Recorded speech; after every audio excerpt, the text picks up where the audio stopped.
go ahead and introduce yourself and tell us a little bit about what you do. I'm following Keenan. Basically, I have a channel. I go over real estate and my laundromats and some property I own and just the different situations I run into. So I noticed when I got into vending, I quickly found also the laundromat channels, which I only think there's a few out there. Your channel stuck out to me because of how like real you come across. You come across very matter of fact, and you kind of show everything uncensored, and you're like yourself. You're definitely yourself. After talking to you, I realized that. So I guess the first question I would have is, what made you want to start a laundromat? I was looking for another type of property other than single family rentals. And I was just really tired of single family rentals. And it wasn't just a laundromat I looked at. I was looking at like car washes, mini storages, even a big apartment buildings. And this laundromat was just so cheap. The first one was like $70,000. It was the building, all the machines. Even if the laundromat failed, we had a nice commercial building we could rent out. So that's how we ended up buying it. So you had already been heavily invested into real estate prior to getting into the coin op business. What do you call it? The laundry business?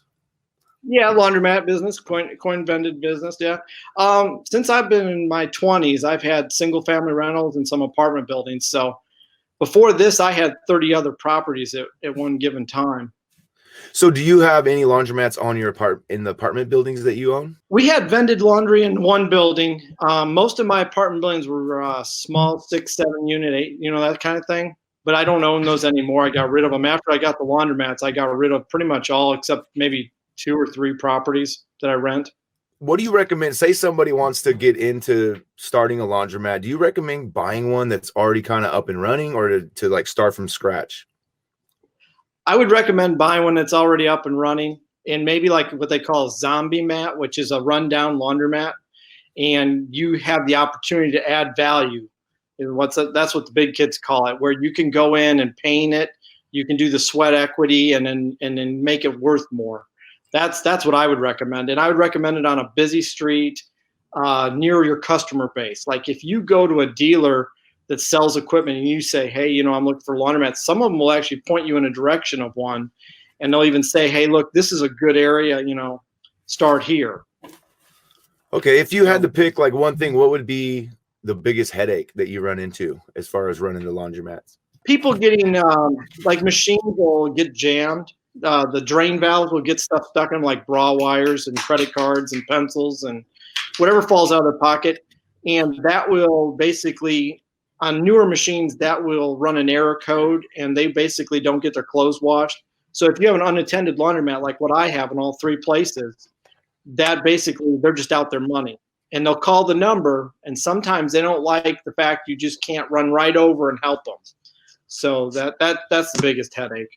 So couldn't they essentially just pull the clothes out and put it in another machine, or does it shut down all of the machines? They could pull it out and put it in another machine, but what they'll say to you or do is, that was my last $5. That was my last $10. I don't have any more money. So they give you the pity story that there's no way for them to do their laundry, and it's not necessarily true, but that's the headache. So the machine's like getting clogged up, and you said the number one culprit, I seen on your channel, the number one culprit is typically the bra wires, right? Yep. I know everything is security. You have all closed circuit television in all of your laundromats, correct? Yes. You need to be able to look at them all the time. That's what I've started to switch out now with the Alexa thing that I put in. Yeah. And I use Alexa, and then I run my cameras, either the Alexa cameras or the Ring cameras, or Casa is another one I'm using. And I run them right through the Alexa, so I can look on my phone at any given time and I know what's going on there. So that is very crucial. Now, do I worry about people breaking in? Not as much as I probably should. But most of my laundromats are built like tanks. Like they're all made of metal. I mean, the change machine, even like the change machine I'm building, is made out of 1/4 inch and 3/16 plate steel. I mean, there's just not a lot of damage they can do. So are your laundromats 24 hours? Are they open 24 hours a day? No, they're open from 5 to 11. 24-hour laundromat's a bad idea anywhere, because late at night you do not get very good customers, and mostly you get vagrants and people up to no good. People trying to shelter there too, I'd imagine, homeless people. Yeah, and they just tear it up. It's not worth the headache for what little you get. Do you have a lot of like theft? You have more of people. I left my clothes there last week. Where are my clothes at? Or 2 weeks ago I was here. I might have left my phone.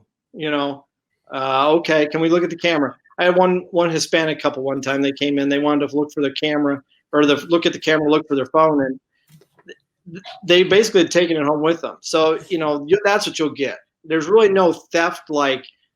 I've had very little vandalism of people stealing my stuff or stealing their stuff. It's just more they leave stuff for 2-3 weeks and then they wonder why it's gone. I know, that's great. I wouldn't leave. If I'm in a laundry, I would wait until my stuff is done.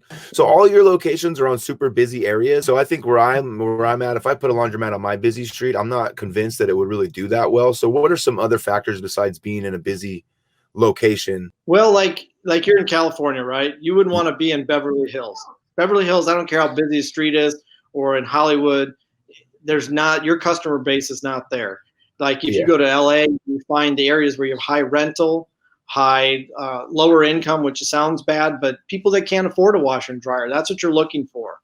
In nice areas, all you're going to get is somebody washing their blankets once in a while. And that's what you look for. Like one of mine is near a college, but I really don't get any college students. All I get is the lower income people that can't afford washer and dryers that live down below the college. Okay. After you bought the laundromat, have you had to replace any like big equipment? What was like the most expensive replacement you've had to like make or repair?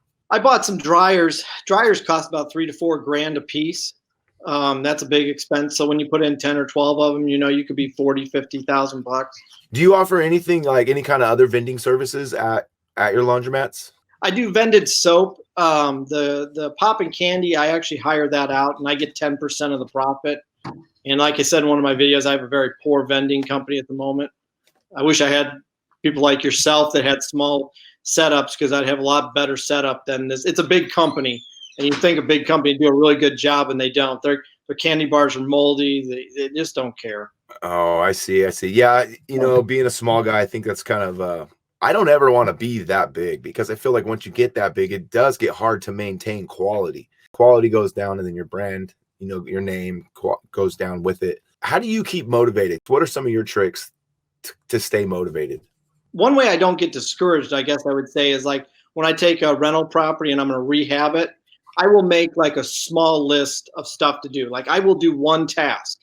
So like my laundromat, if a door needs fixed, I will just fix that door. I won't try to fix the door, paint the wall, fix the parking lot, fix a machine. I'll just do one repair. And that way, when I do that one repair, I get that gratification that, hey, I fixed that within a couple hours. Not, hey, I've been here 8 hours and I've half done this project, half done that one, half done this one. That's one of the ways I kind of keep motivated from not getting bogged down with too much at once. And I try not to start too many projects without being done with the first one. So staying on top of maintenance is really kind of the key component into not having stuff pile up to where you can't handle it. It's just kind of handle everything as it comes. Have you ever had to call cops on any of your? Yeah, I think I've called them 10 or 12 times now. I've had quite a few issues. I had some meth heads that actually came through and tried to break into dryers numerous different times throughout a week. You saw the one where the guy plugged the phone into the light above, and he had 2 cell phones, which was weird. So he stole this one. I know he did. And he had it plugged on one of the lights up in the ceiling. And I was going to throw it away because I was pissed. Well, anyway, 2 days later, he shows up, corners me, and threatens to shoot me over a cell phone. And now I carry bear spray on me. I carry. So I'm a little more protected now so they don't bother me as much. But that's the main reason you end up calling the cops. You change out a laundromat every week, you might have $3-4 grand in your pocket. So if you had to do it differently, if you had to do this all do it over, what would you do differently? 2 laundromats I bought, you referred to them as zombies. 2 of them were zombies. One I built. One I wouldn't have ever built a laundromat. I would have never done it. It was a great experience and I liked building it, but it was really wasted money on the amount of return I get. I wish I would have just forgot that and just waited for another good property to come along. And then the second regret is my first and my second laundromat. I bought them and I just did the minimal. I put some machines in, I painted them, I did a little bit of repair. I wish I would have just gone in there and gutted them. just from top to bottom, ripped the floor out, ceiling out, everything, because I could have had a lot better customer retention. Like if I would have just had all new stuff, let them pay for it. You know, I didn't pay nothing for these properties. I would have been way better off. But the dealer I had didn't really suggest that. And on my first one, I was so new, I didn't understand that value. Instead, I had old dryers and nice washers, and I was spending $300-400 a month, every couple of weeks even, on these dryer repairs. And I could have had just an extra $300 on a payment on a loan for 5 years and had new dryers. You know, I mean, I didn't realize that. Okay. So what if you had to say what it would be the main expense for running a laundromat? For me, I would guess like the rent, right? The mortgage on the building and the property. It is. Utilities is pretty high. I spend, you know, probably on one laundromat about $800-900 a month on water or electric and gas. So that's probably the big one too, besides your mortgage. They all cash flow. So I really don't pay nothing for any of them. They all make so much. They make really good money. Say that better. They make good money to the point where I've never paid for them since day one. I've never, out of my pocket, I've never had to pay a dime. People using them have paid them, completely paid them off. That's great. So do you do all of your own repairs? You don't hire out? Is there people that do repairs? Are there people that do that? Yeah, your equipment dealer will actually repair equipment. They will even run your laundromat for you if you really want to pay them extra money. They'll actually go change it out and do all kinds of stuff. They're in it to make a buck, so yes. But you could save a lot of money doing a lot of the basic repairs. So okay. And where are you located again? Illinois? Yep. Okay. Yep. All right. So hey, we're getting close to the end of the video. I'd like to ask all my guests, like, if let's say money didn't matter, but you still had to work, what would be the thing that you would do if you didn't, or are you already doing what you want to do? If I didn't have to work, I'd probably just go back to farming. I used to farm on my own, and I really enjoyed it. The only stress to it is I farmed a little over 200 acres, and it was just all the time. I had to take everything to the elevator, the grain, and I had to pick it and everything. And just the working on equipment. If money didn't matter, I would just buy new equipment, and I'd have a blast and hire people, and that's what I'd do. Yeah, that sounds like fun too. Yeah, I don't know if I actually have an answer for that question. I don't know. I'm still trying to figure it out. But probably making music, because I'm a musician. I love to just be able to make music every day. If that's all I had to do, that'd be awesome for me. That's cool. Everybody listening to this, make sure to go visit Keenan on his channel, and it's Following Keenan, and that's across the board for Instagram. Do you have Instagram and Facebook? I don't have Facebook yet. I'm not as computer savvy as everybody in the world. I need to. Me either. I've been learning. I'm learning.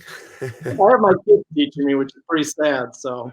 No, it's not sad. That's good. That's good. Gotta have somebody teach you, right? Yeah. That's right.